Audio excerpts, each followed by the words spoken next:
Қымбатты көрермен, біз тағы да әрмен қарай бағдарламамызды жалғастырамыз. Олай болса біздің қонақжай студиямызға келіп жайғасқан кезекті қонақпен таныс болыңыздар. Майра Ғалиева, республикалық үздік авторлық бағдарлама конкурсының жүлдегері, сондай-ақ Рамазан Сәрсенбек, Қанағат Қаныбекқызы қалалық байқаулардың, яғни шығармашылық байқаулардың жеңімпаздары. Қайырлы таң. Қош келдіңіздер. Қайырлы таң. Таңғы көңіл күйден бастаймыз. Көңіл күйлеріңіз, жағдайларыңыз қалай? Жақсы, көңіл күйіміз өте көтеріңкі, рахмет. Бүгінгі студияға үлкен бір толағай табыспен келіп отырсыздар. Осыны көрсету мақсатында міне сіздермен біздер сұхбат ұйымдастырып отырмыз. Жалпы мынау бағдарламаның кіріспесі болсын, мынау үздік бағдарлама, қателеспесем солай ғой? Қай жерде еді? Үздік авторлық бағдарлама. Үздік авторлық бағдарлама. Дәл осы конкурстың жүлдегері өздеріңізсіздер. Осының негізінде біз сұхбат құрайық. Жалпы үздік авторлық бағдарлама. Енді осы конкурс туралы білгіміз келіп отыр. Қашан болды? Қандай өздеріңіздің жұмыстарыңызды ұсындыңыздар? Сол арқылы қандай жүлделі болдыңыздар? Осы тұрғысынан айтып өтсеңіз. Үздік авторлық бағдарлама бұл мұғалімдерге беріліп отқан бір керемет бір мүмкіндік болды. Мүмкіндік негізінен өзінің бүкіл жалпы несін шығармашылық бойындағы шығармашылығын көрсете алатын, таныта алатын бір конкурстың бірі. Бұл енді күзде басталады, қалалық. Соның қаладан озған бірінші жүлделі орын алғанда республикаға барады. Енді мен 22 жылы бірінші авторлық бағдарламамды жаздым. Эмоционалды интеллект және сыни ойлау деген. Ол деген сөз бұлай ғой, осы ғой? Осы кітапша. Осы бағдарлама. 22 жыл болатын. Жақынырақ көрсетіп қойсаңыздар. 22 жыл болатын. Сол осы жұмыспен, балалармен жұмыс жасап жүріп өте үлкен жетістіктерді көре бастадым. Сол жетістігімді мен қалаға ұсындым. Қала өте жоғары бағалып, республикаға өткізді. Республикаға барғанда да бұл жерде енді баланың бұның жазылғандағы негізгі бұл жерге кіргенде өзектілігі сол болды. Мақсаты, өзектілігі. Балалар онлайн оқуда болды ғой. Одан кейін бұл 7-ші сыныпта бізде дарынды балалардың мектебінде қабылданады. Балалардың бірден бейімделу оңай болмады. Одан кейін онлайн кезінде сәл олқылықтар болды. Соған қатысты бағдарлама түздім. Бұл жерде енді олқылықты бірінші түзеу, екіншіден бір-біріне жақсы бейімделу мақсатында. Сондай бағдарлама өте керемет өзінің нәтижесін көрсетті де республикада 3-ші жүлделі орынға ие болды.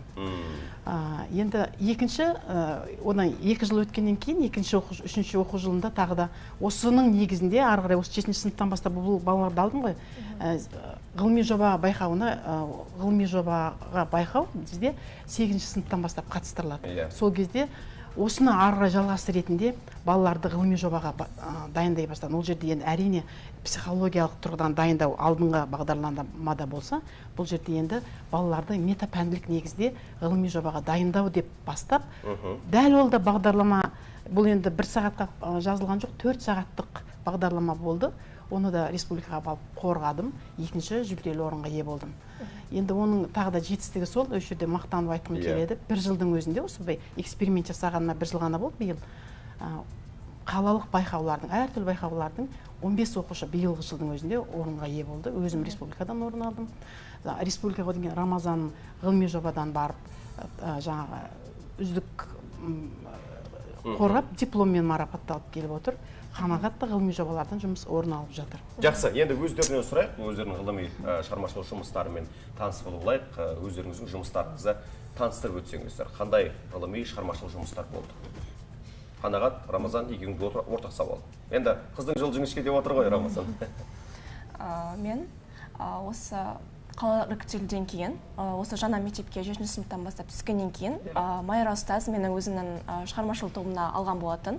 Және осы шығармашылық тобына кіргеннен кейін, мен осы әдебиеттің басқа бір әлеміне түскен сияқты болдым. Өйткені Майра ұстазының ерекше методикасының әсерінен өлеңді басқаша ұлттық тұрғыдан зерттеу сияқты көптеген методиканы өттім. Және де менің осы ең алғашқы қатысқан ғылыми жобам ол Мағжан Жұмабаевтың оқулары болатын. Ол конкурсқа қатысып, мен Мағжан Жұмабаевтың Түркістан өлеңіндегі ұлттық құндылықтарды зерттеу және соны оқырманға жеткізу арқылы шығармашылық жұмысты қорғап шыққан болатын. Жаңа Қанағат айтып өткендей, Майра апайдың сол ерекше методикасымен Мәшһүр Жүсіптің өлеңдерін талдап, гигиена және денсаулық мәселесі Мәшһүр Жүсіп шығармаларында тақырыбында ғылыми жоба жаздым. және сонымен қоса 8 сыныпта пәндік ғылыми жоба шығармашылық жұмыс қорғаудан қалалық кезеңнен өтіп, кейін республикаға Таразға жіберді. Одан да құр қол қайтпадық. Арнайы жүлде, диплом алдым. Кейіннен Мәшһүр Жүсіп оқуларында қалалық кезеңнен тағы да жеңіске жетіп, Павлодарға жіберді ол кезде. Павлодардан да арнайы жүлдемен қайттым. Жақсы нәтиже. Енді бір тереңірек сұрағым келіп отыр.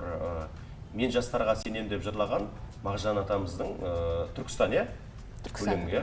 Сіз сонда ол қалай таныта білдіңіз, қалай мағынасын ары қарай аша білдіңіз? Негізінде менің қорғаған жобамның негізгі идеясы ол жас ұрпақтарға, оқырмандарға осы ұлттық құндылықтарды дәріптей білу керек. Ал дәл қазір бізде қазіргі заманда ұлттық құндылықтарымыздың өшіп баратқаны кәдімгідей көзге айқын білінеді. Және де мен негізгі мақсатым осы Мағжан Жұмабаевтың Түркістан өлеңіндегі ұлттық құндылықтардың бар екенін, оның қазіргі уақытта өзекті екенін оқырманға жеткізе білгім келді. Сондықтан да негізгі мақсат ретінде ұлттық құндылықтарды дәріптеу қылып алдым. Бір жұмағын айта аласыз ба жатқа? Түркістан ер түріктің бесігі ғой, Түркістан ер түріктің есігі ғой. Тамаша Түркістандай жерде туған, тамаша ер түріктің ескі ғой. Қандай керемет айтылады. Есік дегеннің өзі ұлттық құндылық. Жалғастырып айтып кетсеңіз, осы өлеңді ары қарай сіз қалай ықпал жасадыңыз? Жоқ, қалай ықпал жасадыңыз? Осы мынау ғылыми жұмыстардың шығармашылықты ары қарай дамыту үшін оқушылар қандай әдіс-тәсілдер қолдандыңыз? Бізде енді осы жаңартылған оқу мазмұны өте керемет бағдарлама ғой негізінен. Бұл жерде оқыту стратегияларымен жұмыс істеу бізге бағытталған. Оқыту стратегияларында бізде зерттеп оқу, талдап оқу, одан кейін жаңағыдай детальды оқыту стратегияларымен жұмыс жасау кәдімгідей бағдарламада көрсетіліп болған. Соған іздене отырып, соны алдыларына тастаймын. Жаңа детальды оқыту ол нағыз шығармашылыққа алып келетін бір стратегияда әрпіне дейін қалдырмай зерттейді. Кішкене әрбір сөзін мағынасын зерттей отырып, мысалы үшін жаңағы бесік деген сөздің ол біздің ұлттық өзіміздің құндылығымыз, жаңағы өлеңде берілетін жаңағы бұлақты ақшашты атаға теңейтін кездері бар. Ол жерде де бізде ақшаштың өзі бізде қасиеттілікті білдіреді ғой, шашты бекерден бекер ағармайды ғой негізінен.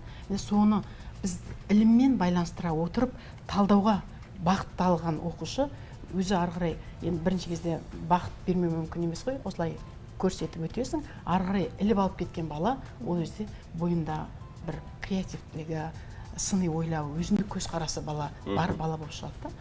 Осы жағынан бұл ерекше танылған оқушыларым отыр қасында. Негізінен көп қой шығармашылық. Жаңа айтып отырмын, бір жылдың өзінде 15 оқушы орын алды қалаға. Соның ең мықты деген оқушысы қасында келіп отыр. Енді тағы да жаңағы оқушылардың өзі айтып отыр, мен қуанып қалдым. Методика дегенде оқыту бағдарламасында шығарманы өзінше өңдеп, креативтік негізде жеткізу деген тағы бір оқу мақсат бар да. Соған арнай өзім менің жеке бір авторлық әдісім деп айтсам болады. Кавер әдісі дегенді алдым. Ол оқушылардың көңіліне өте қатты шықты. Бұл жерде келмей қалып, 3 ақын қаланы жарып шықты ғой негізінен. Барады да өлең жолдарын береді, сол өлеңді өзінше өңдейді.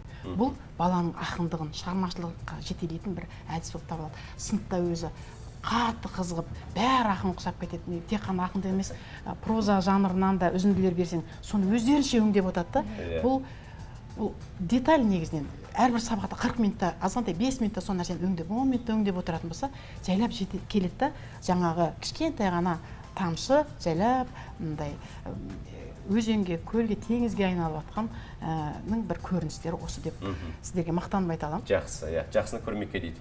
Енді Майра ханым, жалпы мынау методикаларыңызға, жалпы кітаптарыңызға тоқталып өтіңізші. Тағы да 2 кітапты алып келген екенсіз, жаңа алғашқысы. Енді мынау алғашқы жазған мынау шеберлікке үйрету жолдары деген, енді бұл қалада бекітілді. Кішкене алғашқы тырнақ алып туындым болған соң сәл кемшіліктер болды. Бұл да енді мен көшбасшылықты оқып, өзімше онымен шебер педагогпын. Сондықтан біз міндеттіміз жаңа жас мамандарды, үйренгісі келетін мұғалімдердің бәріне біз сабақ шебер сыныптар көрсетуге. Бұл жерде шебер сыныптардың, өзім өтілген шебер сыныптардың жинағы жинақталды. ал одан кейін авторлық бағдарламаларында осы кітаптар бар енгізілген кішкене. Қазір енді жылда жинақталғанды сақтап қойып, оны кейін өңдеп шығарса, ол кітапқа айналып жатыр ғой, негізі солай. Жақсы. Рамазан, жаңа біз қанағат еді, есіңіз, қанағаттан сұрап жатырмыз ғой, ғылыми өзіңіздің шығармашылықты ары қарай мынау Майра апайдан алған әдіс тәсілмен қолдану арқылы өзің жаңа ғылыми жұмысын ары қарай арттырып жатсың, жаңа өзіңнің ғылыми жұмысыңды айтып қалдың. Сол кезде қандай қиындықтар болды, немесе қандай оңтайлы жұмыстарды ары қарай жүзеге асыра білдің? Негізінен ғылыми жоба жазуда оңай емес қой. Иә. Мәшһүр Жүсіп жаңағы өйткені талдау әрбір сөз, сондай даналардың сөзін ғылыми жұмыспен арқау ету ол қиын. Жаңа Мәшһүр Жүсіп те 20 ғасырда Абайдың артынан ала шыққан ақын ретінде танылады ғой. Оның өлеңдерінде сөздердің мәнін ұғыну, оны түсіну, өлеңдердің түпкі ойын түсіну оңай болмады. Бірақтан бірнеше сағаттап отырып, өлеңнің мағынасын түсініп, оны талдап, жұмыс жасаған арқасында түрлі жетістіктерге жеттім. Яғни жұмыс жасасаң жетістікке жетесің деген сөз. Ғылыммен байланыстырғаныңызды да айтып жіберсең болады ше? Жаңа методика деп айтып отырмыз ғой. Бұл жерде қолданғанымыз біздің метапәнділік тек қана әдебиет қана емес, сонымен қоса кванттық теория, биология, тағысы сонымен қоса денсаулық туралы ақпараттар, энциклопедия, түрлі ғылымды қолдандық. Жақсы, енді алда қандай нақты жоспарларыңыз бар? Осы сияқты ғылыми жұмыстарды арттыру үшін, жұмысты ары қарай біліктілікті арттыру мақсатында қандай ғылыми, я болмаса басқа да жұмыстарыңыз бар, жобаларыңыз? Негізі менің негізгі мақсатым менің сабақ беретін мектебім бар ғой, жаратылыстану бағытында ұйымдастырылады. Көп енді қазір соған сұраныс көп қой, ғылымдағы жаратылыстану бағыты, математикалық бағытта. Ал енді біздің қазақ тілі біз құрметтеуіміз керек. Басты мақсатым қазақ тілін құрметтету мақсатында осы және осы бағытты да жіберіп алмай, басқа ғылымдармен байланыстыра отырып, балаларға ғылыми жобаның тақырыптарын ұсынамын. Эссе тақырыптарын берген кезде де солмен байланыстырып, өзі бағдарламаның өзі соған негізделген, менің шығарып отырған жаңалығым емес, мен соған өзімше сол нәрсені орындап, өз үлесімді қосқым келеді. Енді одан кейін екінші мәселе, осы мұғалімдікті мен брендке айландырғым келеді. Иә, ол қалай? Бұл қалай, мұғалім негізі мамандығы жақсы мамандық қой. Кейде өзінде ойланып, бітіріп кеткен оқушыларым өзім пендешілік қой. Менен биік болып кеткен сияқты болып кететін сезімдерде кейде болып қалады. Бірақ түпкі жағын бетіп қарап көрсең, сол мықты маған кейбіреулер енді түсінбей қарайтын шығар. Жоғарыдан қарап тұрған мұғалімдер, оқушылар, олар осы кішкентай бізден білім алды, ілім алды. Соның бойындағы, егер болса, таланты болса, өкіметті басқарып отырған бір жақсы қасиеті болса, сол қасиет біздің ұстаздан келді. Одан кейін бұл ұстаздыққа сондай мықты жаңағыдай мен деген адамдар біздің жетістігімізді көріп, мынаның бәрі тек қана бұл жетістіктің өзі енді тағы да бір нәрсе, жастардың қызығатын нәрсесі қаражат, материалдық мәселе ғой. Құндылық, екі құндылық, біреу материалдық, біреу жаңағыдай рухани құндылық болса, бәрібір материалдық құндылық қалмайды негізінен. Рухани құндылық біз жоғары ұстауымыз керек. Дегенмен бізде мына осындай жұмыс жасау арқылы біз материалдық жағдайымызды көтере отырып, сол арқылы ұлттық құндылыққа қарай ұмтылдырта аламыз, ұрпақтарымызды жеткізе аламыз. Сондай осылай ойлайтын мұғалімдер көбейіп жатса, біздің артымыздан еретін жақсы жаңағыдай оқушылар көбейсе, сол менің брендке айландырған бір дұрыс айтасыз. Бүгінгі оқушы Қанағат, Рамазан секілді азаматтар ертең Құдай қаласа үлкен лауазымда қызмет атқаратын азаматтар ғой. Сондықтан да бұның барлығы өзінің өмір ұстанымына үлкен әсер ететіні сөзсіз. Сіздің осындай жұмыстарыңыздың жемісін көріп жатқан осы оқушыларымызға да үлкен алғысымызды білдіреміз. Енді уақыттың қадірін ұстаз болғаннан кейін сіз жақсы білесіз, сондықтан бізге берген уақыт өз мәресіне таяды. Сондықтан бір түйінді, қорытынды сөздеріңіз болса, елге, жұртқа қандай тілек жолдайсыздар? Енді мен елбасымыз Тоқаевтың адал еңбек ету, адал азаматты құрметтеу дейді.